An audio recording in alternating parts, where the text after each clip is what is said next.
Welcome, sovereign citizens of Wakanda. I'm Andy. And I'm Mike. And today we're almost at our destination, but we are wrapping up Road to Infinity War with the highest grossing domestic superhero movie and the highest internationally grossing individual superhero movie. Yeah, wow. I mean, it's easier to count the lists of records this one hasn't broken. Exactly. And of course, I'm talking about Black Panther. Booyah, Wakanda forever. Yes, Wakanda forever. I had to give up the dab to do that. As a white person, I can't do this anymore. So, yeah, we're pretty much as white as you can possibly get here. Oh, yeah. And I don't think we really need to do much more than get on with it. By the way, Mike, congratulations. We did it. Yes. 18 movies in 18 weeks.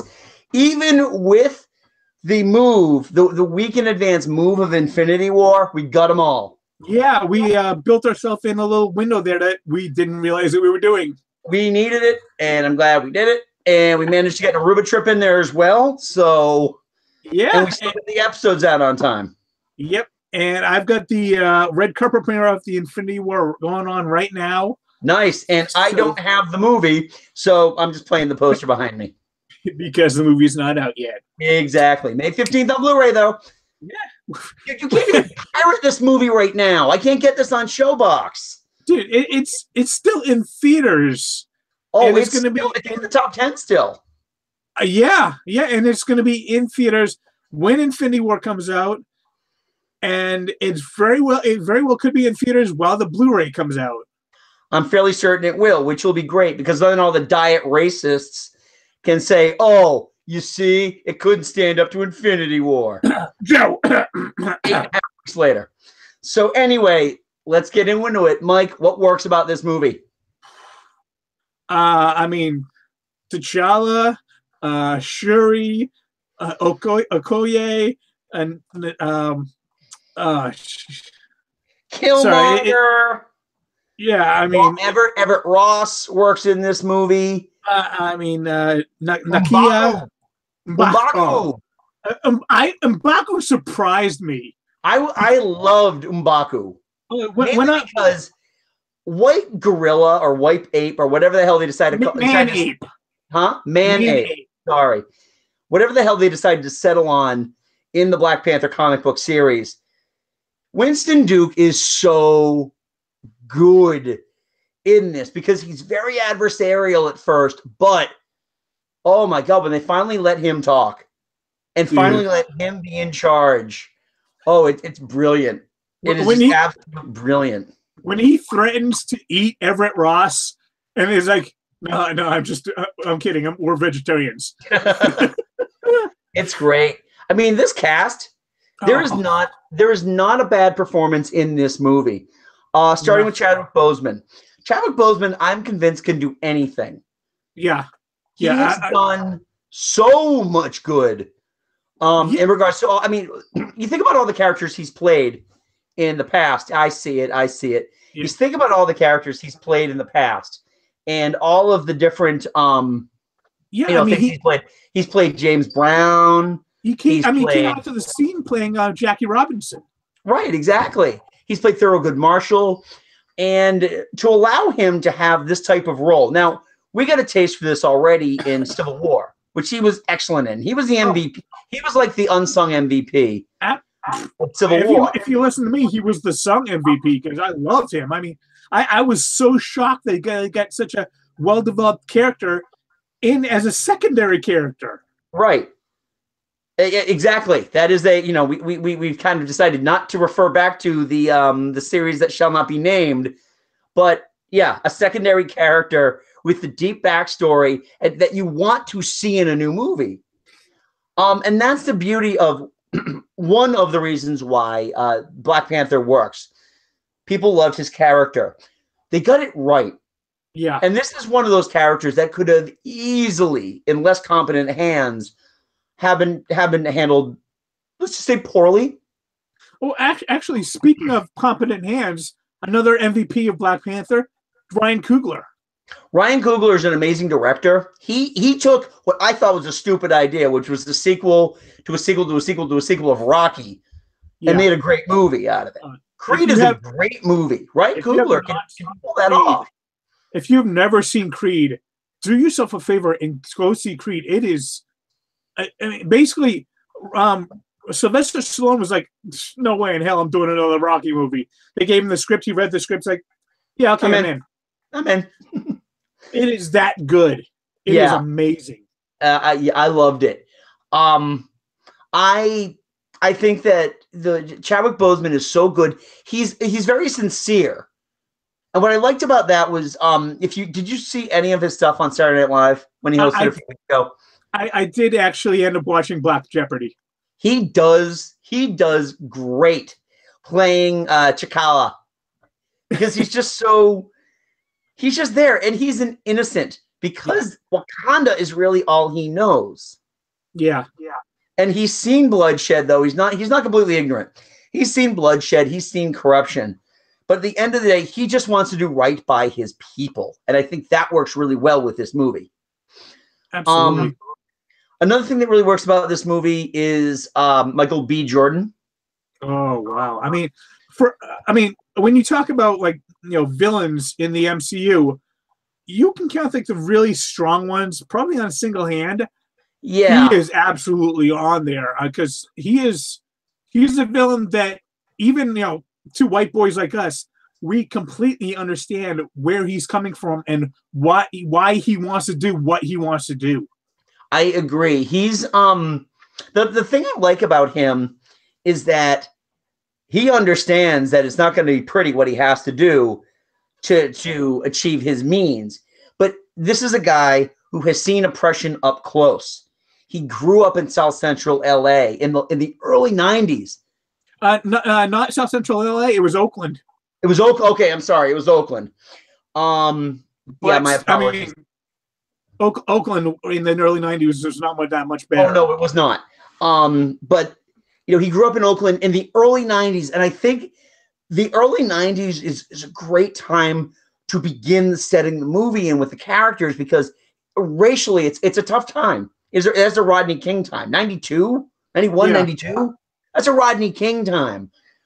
But he does so well, because then they explain, first of all, how he got the nickname Killmonger, what the body scars are, and just he has been driven into being a revolutionary, a militant who is going to achieve his goals by any means necessary.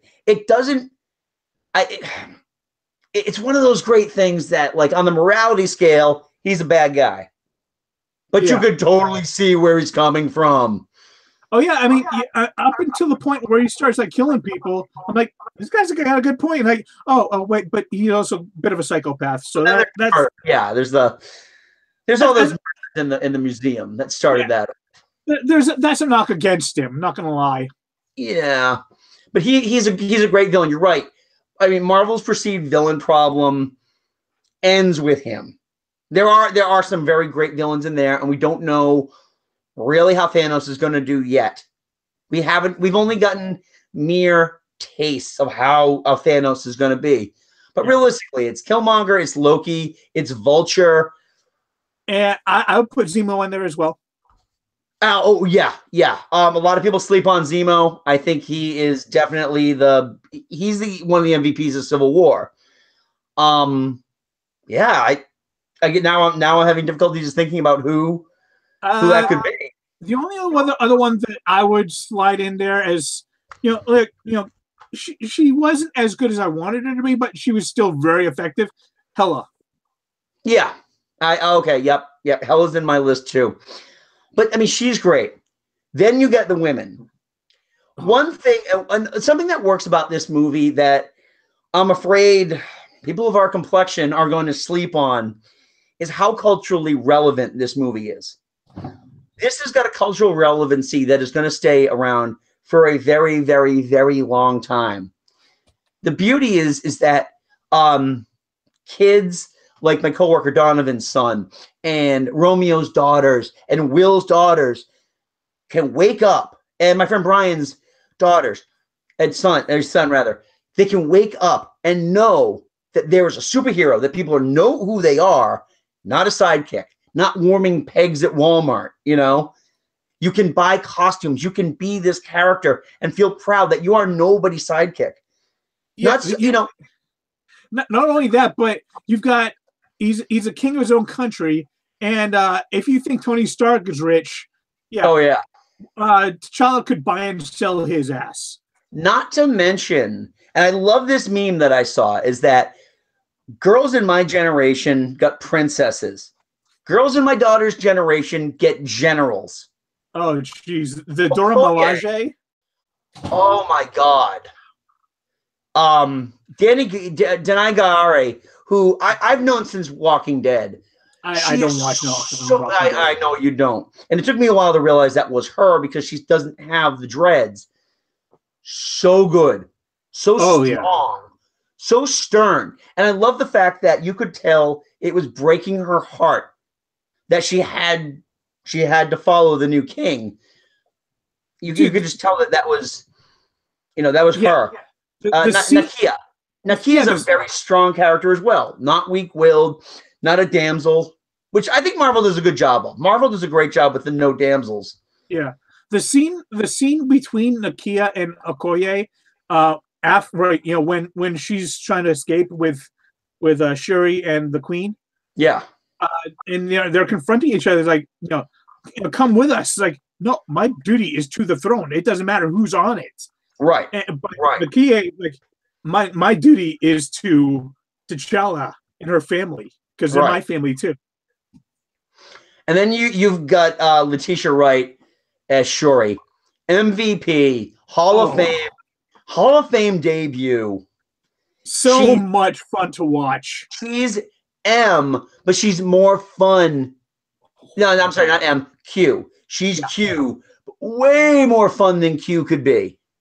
Mm-hmm. Don't get me wrong, I love Q. Right. But Q is no Shuri.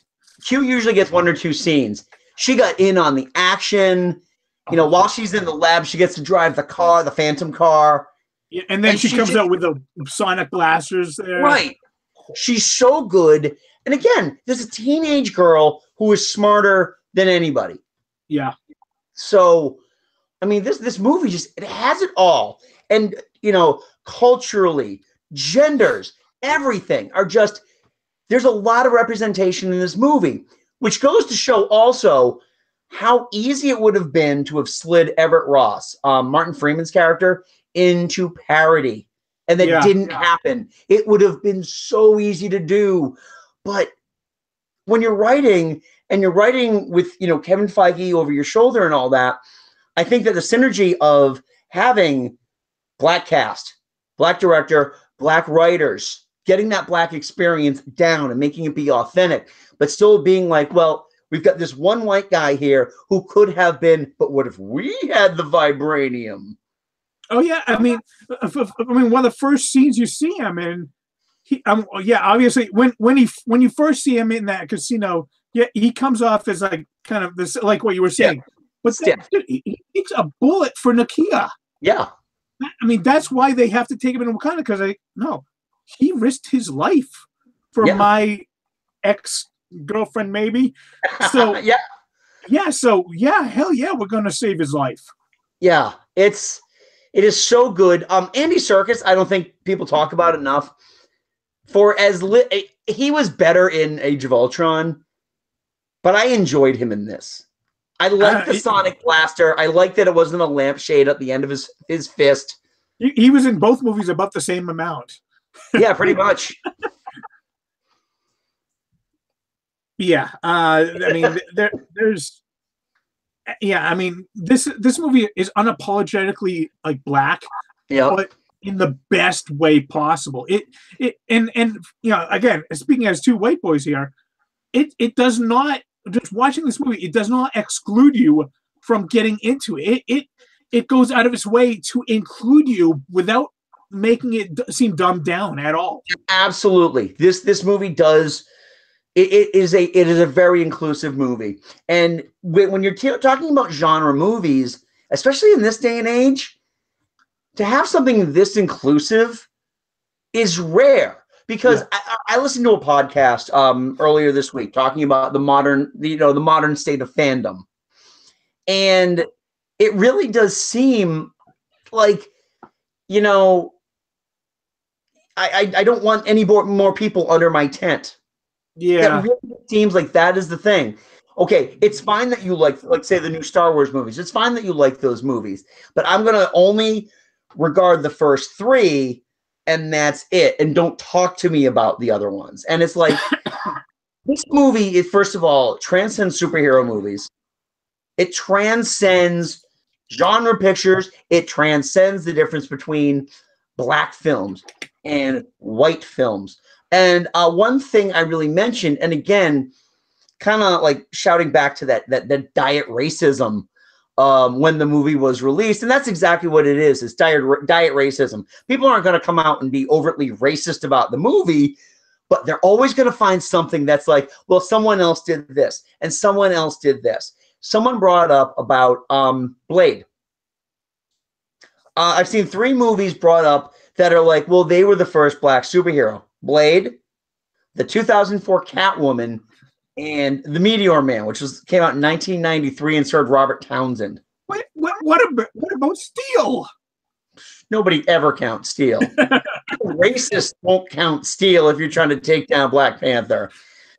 But the big ones were, I mean, I read this great one. It was someone, again, trying to just take Black Panther down a peg by saying, well, Black Panther not only was the first black-led superhero movie, which it wasn't, but the first black female-led superhero movie.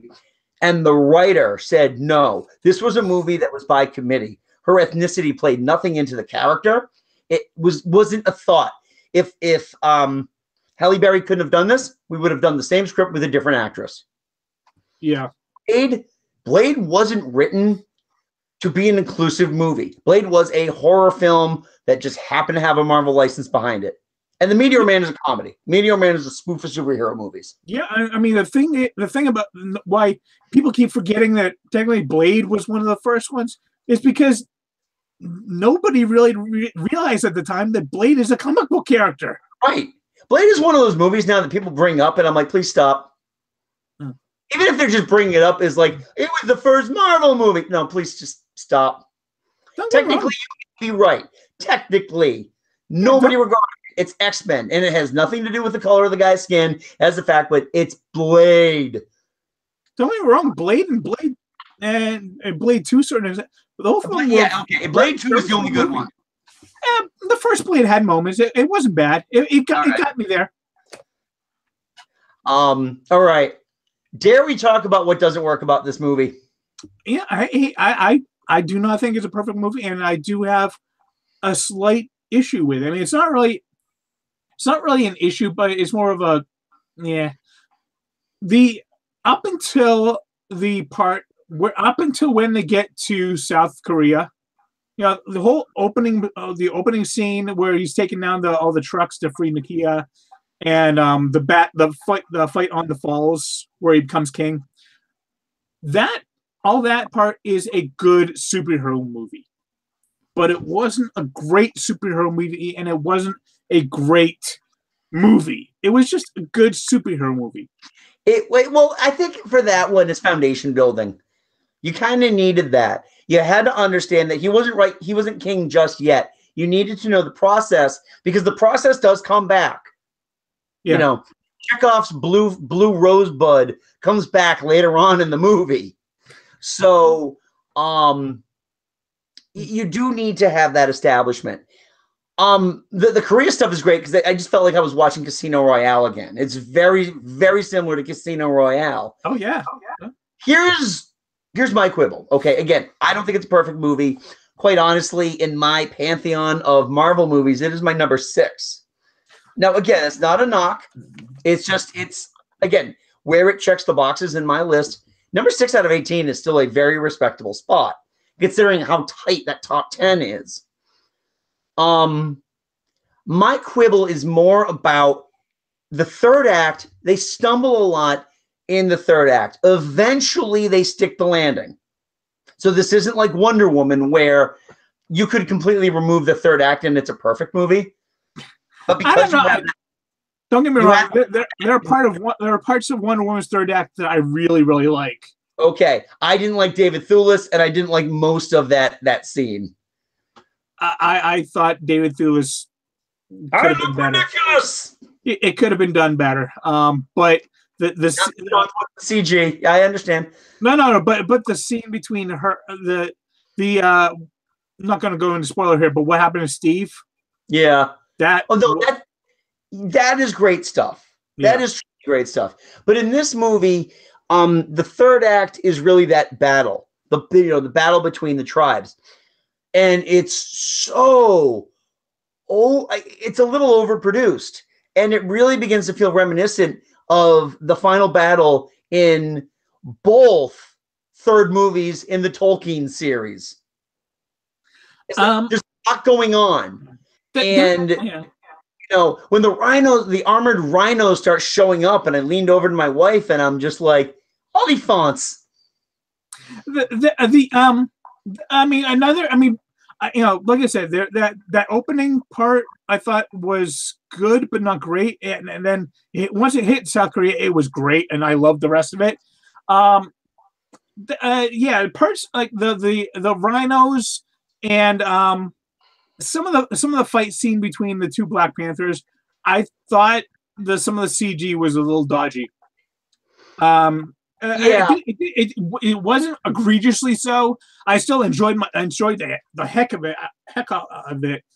But like when he jumped and grabbed the pylon and swung around, that's part in the trailer.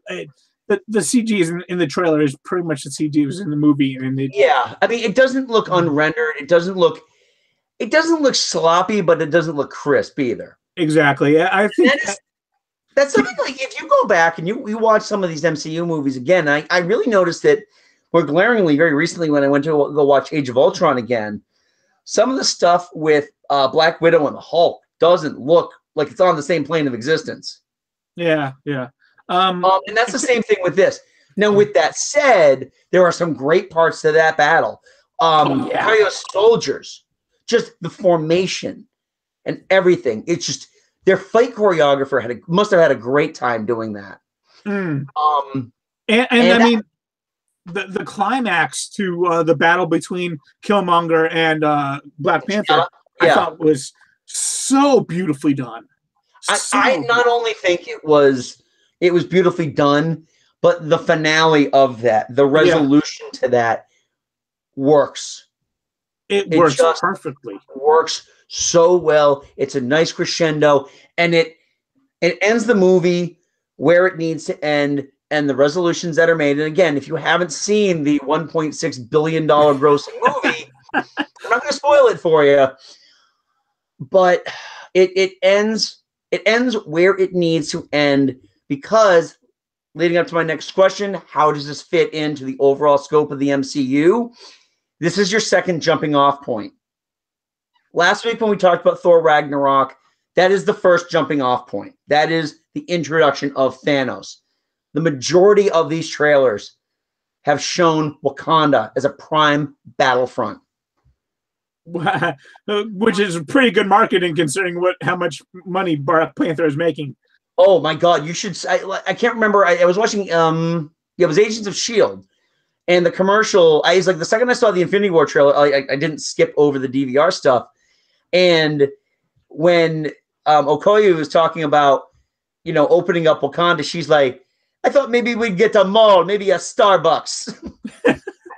Actually, before we went online, I was watching they actually interviewed Letitia Wright, who played Shuri. Yeah. And she was saying, like, she's a bit taken aback by how many people are coming into Wakanda now that they're opening it up. Yeah. I think in terms of this movie, I think historically this movie is going to this one's going to be brought up for a very, very, very long time. And the reason why it's going to be brought up a very, very, very, very long time is because there it goes. Come back. There we go. Sorry. I can see myself and I can see behind me. So because of the historical significance and the cultural significance of this movie, people are going to be talking about this movie for an awfully long time. Now, or in the overall scope of movies, how does this fit in the grand scheme of cinema? I hope it moves on to bigger and better things. I don't want this to be a one-off where they're like, I don't know how it made so much money. We're making movies with white people again. You know, it's like Wonder Woman. You know, there's not a whole lot of, female-led superhero movies that are on the slate. And, Captain Marvel is next. And then that's it. So I'm really hoping that, in terms of just the overall significance of this movie in terms of cinema, this starts producers looking at other properties that they can buy and to hire people like Ryan Coogler and, other directors like Jordan Peele to make these types of movies because, us pasty white kids are paying for it as well. Yeah, I mean, you watch, I watch Collider Movie Talk all the time, and they say very often, Hollywood is very much a what have you done for me lately town. Right. And with Wonder Woman and with Black Panther, what we as audience goers and what those as filmmakers are saying is that if you make a female-led superhero movie well done, and if you make a black-led superhero movie really well done, we will go and see it in droves, and we will give you our money. Right, exactly.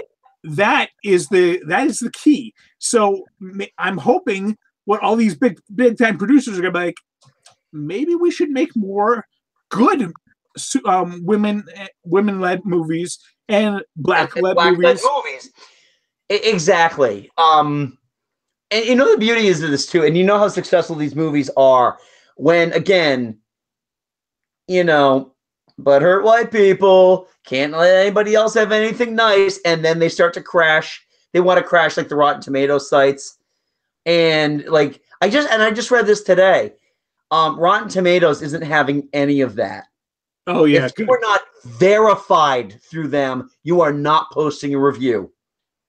Good.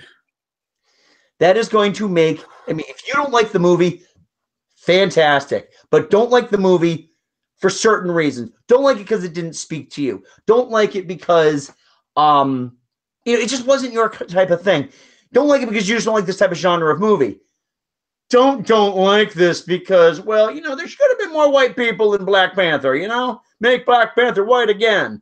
And I'm sorry that this is the tangent that we're getting off on, but it's one of those things that I'm really hoping 3 or 4 years down the line, we're not talking about, Black Panther wasn't that great. And for the time, I don't know what happened to us. At the time, it was huge. It's like Avatar, I truly don't think it's going to be like that, where it's like, man, why did we like this thing so much? Well, according to James Cameron, he wants us all to have Avengers fatigue because when we will go see his movies instead. I guarantee he's never seen an Avengers movie. In every movie he's seen, he's expecting like Magneto to be running out of a bank with a big bag with a $sign on it. And then he wants Pocahontas and Ferngully, Avatar to lead the way. Yeah. Oh yeah, Dance. No, sorry, Avatar. Yeah. Sci-fi's got a lot of stuff to say, and I've got a lot of other movies to rip off. Yeah. And bad dialogue to write. So anyway, that was Black Panther. Anyway, this was Road to Infinity War. Yeah, this is the last step. Next up, my God. Well, we are posting. We're going to do two things. We're seeing it on Thursday night, so we're going to see the preview. We're going to give you a spoiler-free reaction video after we see it. It's going to be late, so we're going to be tired. We're going to be outside. We're going to be yelling a lot. And then next week, we'll do a final wrap-up where we actually have a little time to digest a little bit. Again, spoiler-free. What worked, what didn't work. Just to kind of give you some more thoughts on it. And then it's on to the very next step, which we'll reveal next week when we wrap this up. Who knows? Maybe we'll do a spoiler-free and a spoiler-filled one. Ooh, wouldn't that be nice? That'll take a long time to do. Anyway. Oh, my God. That's going to be a long night. So anyway, folks, thank you so much for watching these. I hope you enjoyed it as much as we did. It was great to go back and revisit all these movies. I really, really enjoyed that. There's my family again. Damn you, screensaver! There we go. Yeah. I really had a good time doing these. It's going to be great. We are going to revisit movies after our next series. I think what we're going to do is we're going to do the DCEU, but throw in some other stuff because 5 movies does not a complete series make. Yeah, and a couple of those I don't really want to go back and revisit. Sorry. It's my personal preference. God damn it. What the hell is that? It's my Apple TV, which I never use. That's weird. Anyway, I guess that's a sign. So, folks, we will talk to you after Infinity War. I hope you go. If you haven't watched Black Panther yet, you'll get a few days. I'm sure you can get a ticket now. In fact, you know what? Go see that, and then go see Infinity War right after it. Infinity War, if you're lucky enough to go see the Thursday night pre-performance, go ahead. Otherwise, this weekend is going to be nothing but Avengers, all the time. I'm Andy. And I'm Mike. I forgot to tell you, please, if you think we missed anything, comment below. Don't forget to like this video. Subscribe to our YouTube channel, please. We'll do these if you keep subscribing to it. Also, you got to check out Mike and my podcast, Geek Salad, which you can get at geeksalad.podbean.com. You can download us on the Podbean app, on the Stitcher app, on the iTunes app. And the audio, unless there's a copyright prohibition, will be on our YouTube page as well. Yeah. So you got tons of different ways to do that. You can also follow us at Geek Salad Radio on Twitter and Geek Salad Podcast at Facebook, and email us show suggestions at geeksaladradio@gmail.com. So I'm Andy. And I'm Mike. Go forth, be nerdful, and Excelsior.